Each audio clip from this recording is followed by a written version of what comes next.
n'empêchera jamais un gilet jaune de venir en Afrique pour transmettre son message de solidarité et de soutien au peuple malien. Donc on est là avec vous. Aujourd'hui, le Mali, c'est un paradis qui est en enfer.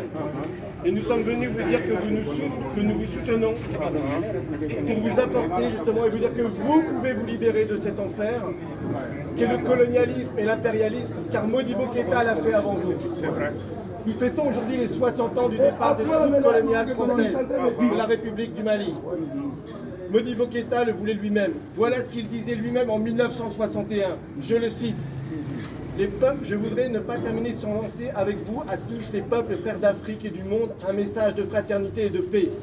Le Mali demeurera cependant fidèle à sa politique de coopération avec tous les pays sans exception, c'est-à-dire même avec la France. Nous ne faisons pas de l'anti-France. Nous n'existons pas en fonction de qui que ce soit. Aujourd'hui, la France a évacué ses bases militaires installées chez nous. Que notre indépendance a trouvé son couronnement, nous sommes prêts, en peuple souverain, à poursuivre la normalisation de nos rapports avec la République française, et ce dans tous les domaines. Quels que puissent être les différends qui nous ont opposés, qui nous opposent, nous ne confondrons jamais les peuples, quels qu'ils soient, avec les gouvernements qui les dirigent, et parfois contre leur gré. Dès 1960, Modibo Keïta a créé la Banque populaire malienne pour doter le pays d'une politique de crédit public à court terme, moyen et long terme pour le financement de l'agriculture, du commerce, de l'élevage et de la pêche. Dès 1961, en plus d'avoir viré les troupes coloniales françaises de son pays, il va développer un nombre incalculable d'institutions. La SIOMEX, Société malienne d'importation et d'exportation, la Régie des transports du Mali, la Régie nationale des chemins de fer, la Société d'aviation civile Air Mali, la Société nationale des entreprises de travaux publics, la pharmacie populaire, les sociétés d'énergie, la banque de crédit et de développement. Car comme il disait, notre volonté est d'être maître chez nous. Et qu'est-ce qu'on voit aujourd'hui sur les boulevards de Bamako? Orange, Canal+, Total, on a même une station Total qui s'appelle Kwame Nkrumah. Je pense qu'il va revenir bientôt, il va remplacer son nom par Alassane Ouattara ou quelque chose comme ça. Mais ce n'est pas tout. En plus de tout ça, le 1er juillet 1962, la République disposait de sa monnaie nationale avec la création de la Banque publique nationale. Modibo Keïta disait que le pouvoir politique et le pouvoir monétaire, vous le savez, ne sont que les aspects complémentaires d'une seule et même réalité, la souveraineté nationale. Mais ce n'est pas tout.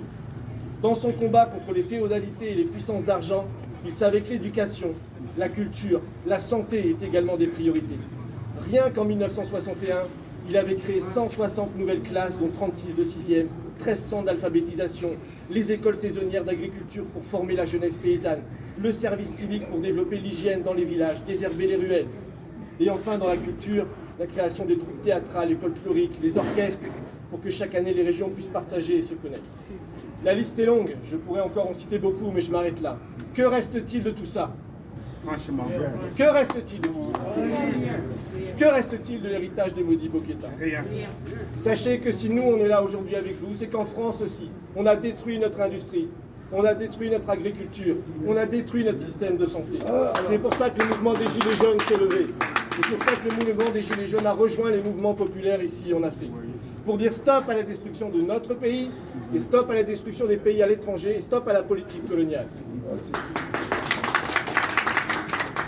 Alors espérons, et surtout travaillons dur pour que ce jour, ce 20 janvier 2021, jour auquel nous rendons hommage à Modibo Keïta, que ce jour soit le début d'une renaissance de la République malienne. Pour finir, je dirais que vous avez ce travail entre vos mains et que vous avez ici des personnalités extraordinaires qui sont prêts à faire de ce rêve une réalité. L'honorable Moussa Diarra,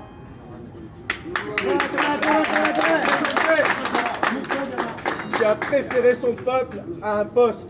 Voilà, ça c'est du courage. Applaudissez pour Moussa Diarra. Bravo! L'admirable Amina Fofana, une patriote incorruptible. Le fils spirituel de Modibo Keïta, dit Ben le cerveau. Je l'ai vu travailler jour et nuit depuis que je suis arrivé au Mali pour sortir son pays et le libérer de cette occupation. Applaudissez pour Ben. chérie, mon ami, sans qui ce moment historique n'aurait jamais eu lieu. Car c'est elle qui a fait venir les Gilets jaunes en Afrique. Pour la première fois, et je peux vous dire que c'est pas la dernière, puisque déjà le monde et l'Afrique est en train d'en parler. Applaudissez pour plus, chérie. Quel plus beau message de paix et de fraternité dont parlait Modibo Keïta dans son discours de Nouvel An 1961 que de voir les peuples de France aujourd'hui représentés par les Gilets jaunes, être ici avec vous, avec le peuple malien. Courage, car vous savez, la victoire